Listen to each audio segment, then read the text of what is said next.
6월 23일 뚝딱이 주식입니다. 오늘 시간에는 미국 증시 조정과 한국 증시 영향력에 대해서 살펴보는 시간을 가져갈게요. 미국 증시가 금요일에 하락세를 보였죠. 소비자 판매 감소에 이어서 소비자 신뢰지수도 예상치를 하회하면서 3분의 2가 소비 경제인 미국의 경기가 꺾이는 게 아닌가, 이러한 경계 심리가 작용을 했습니다. 여기다가 금요일에 옵션 만기가 겹치다 보니까 하락세가 나타났는데, 아무래도 옵션 만기다 보니까 경기에 대한 경계 심리, 이런 부분을 의도적으로라도 더 부각시키는 그런 모습이 아니었나 라고 판단을 해보고 있어요.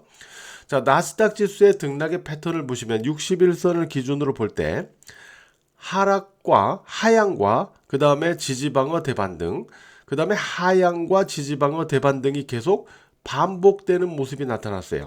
그런데 제가 앞선 방송에서 한국 지수를 갖다 놓고 말씀드릴 때 대반등을 보일 때는 강도가 중요하다고 그랬어요. 대반등을 보일 때는 앞선 고점을 돌파해 나가는 강도가 필요하다라고 말씀을 드렸습니다. 그런데 수차례의 하향과 지지방어 대반등에서 앞선 고점을 돌파하지를 못했어요.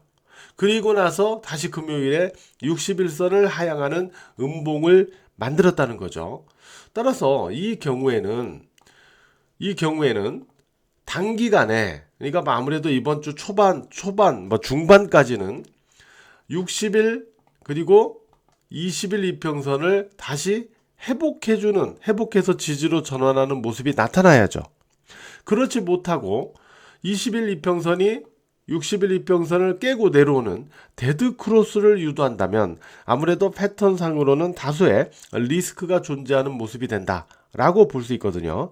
이러한 부분을 감안해서 후속 흐름을 체크해야 되겠고, 28일에 미국의 개인 소비 지출 PCE가 발표가 됩니다. 이 지표 결과에 따라서 또 이번 주 변동성의 변곡 모멘텀이 될 수 있다라는 부분도 같이 감안해서 흐름을 살펴봐야 되겠죠. 자, 한국 지수로 들어가서 볼게요. 앞선 방송에서 저는요 2630포인트, 그죠? 그리고 2660포인트, 이 전후에서 각각 매물 공방이 필요하다라는 말씀을 드렸었어요. 맞죠? 자, 그러나 앞선 흐름에서 보면은 지난주 2630포인트를 그대로 그냥 점핑해서 넘어가 버렸습니다. 자, 이 경우에는 2660포인트를 지지로 계속 확보를 해 줘야만 반등 기조가 계속 유지된다고 그랬죠. 만약에 2660포인트를 깨면은 2630포인트 전후까지 되눌림이 열려 있다 라고 말씀을 드렸어요. 이거는 매물 공방 없이 그대로 점핑해 버렸기 때문에 다시 되눌린다면은 여기까지 와서 여기서의 매물 공방을 후속적으로 치러야 하기 때문이라고 그랬죠. 자, 금요일에 하락 흐름을 보인 다음에 밑꼬리로 반등을 보였습니다.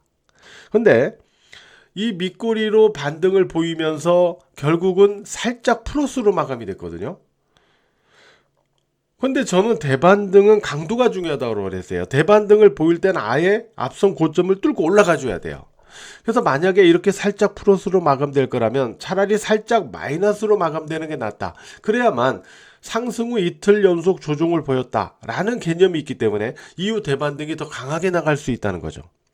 그러나 이렇게 살짝 플러스로 마감돼 버림에 따라서 결국 다소의 혼조 공방을 오히려 유도하는 그런 패턴이 돼버렸다 라고 제가 금요일날 주식장인과 멤버십에서 말씀을 드렸죠. 그리고 나서 이제 미국 증시가 이렇게 하락세를 일단 보인 거거든요. 그러면 과연 한국 지수는 어떤 모습을 우리가 예상을 해야 되는지, 이 부분을 오늘 또 살펴봐야 되겠죠. 여기에서 우리가 한 가지 짚고 넘어갈 부분이 있어요. 뭐냐면 코스피 지수를 갖다 놓고 보면은 241선입니다. 요걸 기준으로 볼게요. 241선을 돌파했죠. 돌파했는데 가만히 보면 왜 241선을 강하게 그냥 돌파를 함에도 불구하고 또 이렇게 빠지느냐 라고 볼 수 있거든요. 근데 우리가 여기에서 선물 지수를 갖다 놓고 볼게요. 선물 지수는 241선을 기준으로 보면은 돌파된 게 아니에요. 앞선 수요일의 흐름에서 241선으로 접근했던 겁니다. 그러니까 선물지수가 241선으로 접근하는 과정에서 코스피 지수가 강하게 올라가면서 2630과 2660을 그냥 넘겨버린 거예요. 이해가 되시죠? 그러니까 이렇게 강하게 올라갔음에도 불구하고 왜 눌리느냐는 이 선물지수를 놓고 보면은 241선으로 접근하다가 거기에서 저항받으면서 눌리는 거다라고 볼 수 있는 거예요. 우리가 요거를 이해를 하면은 조금 이거를 보면은 좀 이해가 되죠. 그죠? 그래서 지금 저항은 이렇게 나타난 거거든요. 근데 보시면 이 저항은 아직은 외고점이에요. 그죠? 양봉 고점에서 외고점이죠. 쌍봉이나 뭐 그런 게 아니잖아요. 그죠? 외고점이잖아요. 그래서 이 조정은 얼마나 조정이 나타날 것인가의 문제인 거지, 조정 후에 대반등은 다시 존재한다 라고 보셔야 됩니다. 그러면은 조정이 과연 얼마나 나타날 것인가가 이제 중요한 거잖아요. 자, 두 가지 경우를 놓고 우리가 살펴볼게요. 하나는 말씀드렸던 2630포인트입니다. 2630포인트 전후로 추가 조정 후 지지 방어가 되는 패턴, 또는 2630을까지 깨고 내려갔다가 빠르게 밑꼬리를 달아서 2630포인트 전후로 밑꼬리를 달아서 이렇게 움직여주는 패턴. 이 두 가지의 경우는 2630포인트 전후에서 지지 방어가 이루어지는 패턴으로 볼 수가 있습니다. 그리고 이후에 이를 기반으로 해서 대반등이 나타날 수 있다라고 볼 수 있는 거죠. 이게 첫 번째 패턴입니다. 어차피 미국 증시 조정에 대해서 월요일은 하락은 불가피하다 라고 놓고 볼 때 이게 첫 번째 패턴이에요. 그 다음에 두 번째 패턴은 뭐냐면 2600포인트, 그러니까 2630포인트를 더 하향해서 내려가면서 2600포인트까지 예를 들어서 깨는 패턴이다 라는 경우를 산정해 보면 2600 이하는 여전히 관악폭 영역입니다. 따라서 2600포인트 이하에서는 일정 수준에서 다시 저가 방어가 나타나기 쉽다라고 봐야 돼요. 따라서 이 경우에는 2600포인트 이하에서 오히려 저가 매수의 기회가 존재한다라고 볼 수 있는 거죠. 이게 두 번째 패턴입니다. 자, 과연 한국 지수가 미국 증시 하락에 대해서 월요일 날 빠지긴 빠지는데, 자, 지지 방어가 어디에서 나타날 것이냐? 첫 번째 패턴이냐, 두 번째 패턴이냐를 우리가 봐야 돼요.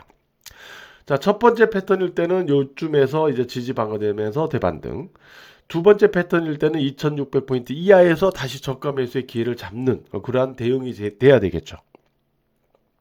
어쨌든 외고점에서 눌리기 때문에 대반등은 있다. 조정이 어느 정도 나올 것인가의 문제다 라고 말씀을 드렸어요. 그래서 이 부분을 놓고 제가 두 가지로 살펴봤습니다. 이 부분을 염두해서 이번 주 후속 흐름을 점검해 나가자라고 볼 수 있고요. 첫 번째든 두 번째든 간에 대반등이 2660포인트를 넘어가야만 눌림이 끝나고 재상승의 기조를 만들었다라고 볼 수 있다라는 점도 같이 염두를 해서 보시기 바랍니다. 아셨죠? 자, 그 다음에 종목들을 놓고 볼 때 코덱스 레버리지도 보세요. 코덱스 레버리지도 외고점에서 눌렸잖아요. 그죠?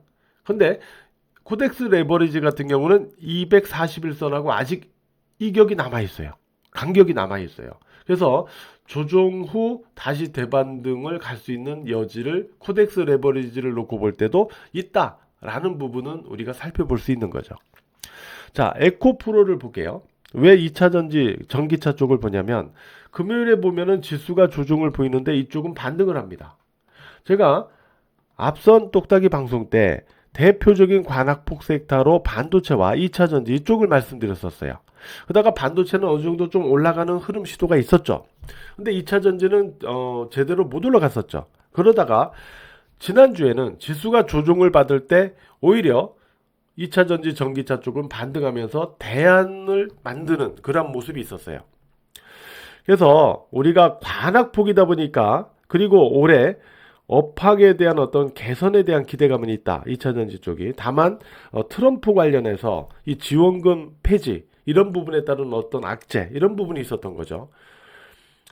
다만 이제 그 과정을 좀 이제 소화를 하면서 지나가고 있고 그러다 보니까 관악복과 이번 올해의 어떤 업황 회복에 대한 기대감 이런 부분이 또 다시 부각될 수 있는 부분이 있어요. 어쨌든 이쪽이 지수 조정 구간에서 대안 시세가 될 수 있느냐 여부는 에코프로를 기준으로 보면 지금 올려드렸던 요 초록색 선 69,000원을 기준점으로 해서 여기를 회복할 수 있느냐 이걸 봐줘야 됩니다. 이거를 회복을 해서 이쪽을 지지로 전환한다 그러면 2차 전지 전기차 쪽도 일단 매매로서의 관심을 좀 가져야 되는 그러한 섹터가 될 수 있는 거죠. 요 기준을 가지고 판단을 해주시고요. 반도체 같은 경우는 삼성전자의 경우 자 1월 고점 그리고 55,000원 이러한 부분을 각각 지지점으로 체크를 하시되 반도체는 아무래도 삼성전자와 SK 하이닉스 등락의 영향을 받겠지만 중소형 반도체 일부는 개별적인 등락을 보일 수도 있어요. 이런 부분을 이번 주 염두를 해보고 그 다음에 이슈로 상승했던 쪽 있죠. 조선, 그 다음에 전력 설비, 우크라이나 재건, 로봇 이러한 쪽은 차익 매물이 공존하는 그러한 영역이 되고 있어요. 아무래도 많이 오르다 보니까 그런 상태에서 이제 어느 정도 매물과의 공방을 병행하는 그러한 과정이 나타나고 있는데 조선주, HD 현대중공업 이 기준점을 바로 그 다음날 깨버리면서 그대로 하락을 해버렸어요. 이게 문제입니다. 그죠? 이게 문제죠. 이게 지지가 돼야 된다라고 제가 말씀드렸잖아요. 그죠? 그리고 HD 현대건설기계, 우크라 재건 쪽도 결국은 여기에서 고점 치면서 이게 눌리는 이러한 모습을 보여주고 있어요. 그래서 이쪽 이슈 관련주들은 차익 매물과의 공존 영역이다라고 말씀드렸고 따라서 이쪽은요 매매 종목에 있어서 선별이 필요하다. 라는 말씀을 이번 주 선별이 필요하다라는 말씀을 드리도록 하겠습니다. 자, 어쨌든 조금 다소 혼조의 영역이 되고 있어요. 이런 부분 오늘 말씀드린 부분 참고해서 이번 주 대응 체크를 해 주시기 바랍니다. 이번 주 매매에서도 힘들 내시고 파이팅 하시기 바랍니다.